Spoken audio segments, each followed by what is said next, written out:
Obrigado, Sra. Presidente, senhoras e senhores deputados. Saudar a Sra. Professora Teodora Cardoso e a respectiva equipa do Conselho de Finanças Públicas. Portanto, nesta segunda ronda, o Grupo Parlamentar do PSD não vai inovar muito, mas não queremos deixar de sublinhar alguns aspectos críticos que o Conselho de Finanças Públicas também identificou. Portanto, este é o último orçamento da legislatura, portanto, depois de uma legislatura passada que foi traumatizante para os portugueses, fruto de políticas orçamentais irresponsáveis e algumas a rear o criminoso. Portanto, aquilo que nos preocupa e tem que preocupar ao longo desta legislatura é que, de facto, a legislatura passada tivemos sujeitos a essas políticas irresponsáveis e criminosas do anterior governo ao anterior.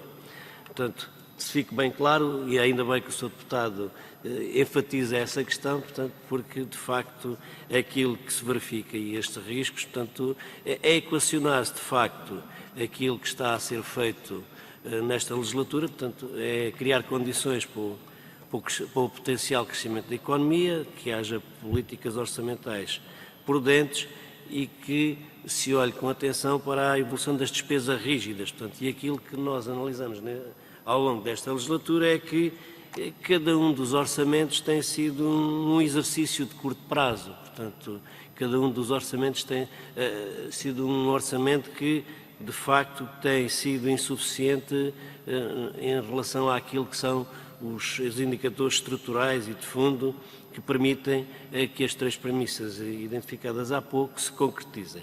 Portanto, e de facto, um dos aspectos que nós reforçamos a preocupação do Conselho de Finanças Públicas é a questão da nova LEO, portanto, que teria condições para criar um enquadramento orçamental integrado, portanto, conforme já foi largamente identificado ao longo desta audição e está espelhado no documento do Conselho de Finanças Públicas, mas também puxar um pouco daquela matéria que já foi tratada tanto pelo parlamentar do PSD como do CDS-PP, portanto, a questão e a necessidade que o Conselho de Finanças Públicas teve de enfatizar as questões da transparência.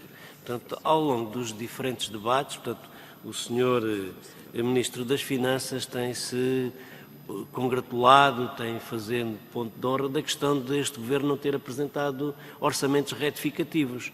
Mas, efetivamente, aquilo que o Conselho de Finanças Públicas nos diz é que não existindo orçamentos retificativos, as contas públicas foram atualizadas, foram alteradas ao longo do ano 2018. Portanto, o que é uma evidência, para além de todas aquelas que depois são identificadas em termos de quantificação de medidas, em termos de formulação, em termos de transparência, em termos de informação, tanto que, de facto, penalizam e obrigaram o Conselho de Finanças Públicas a trazer a questão da transparência, exatamente dessas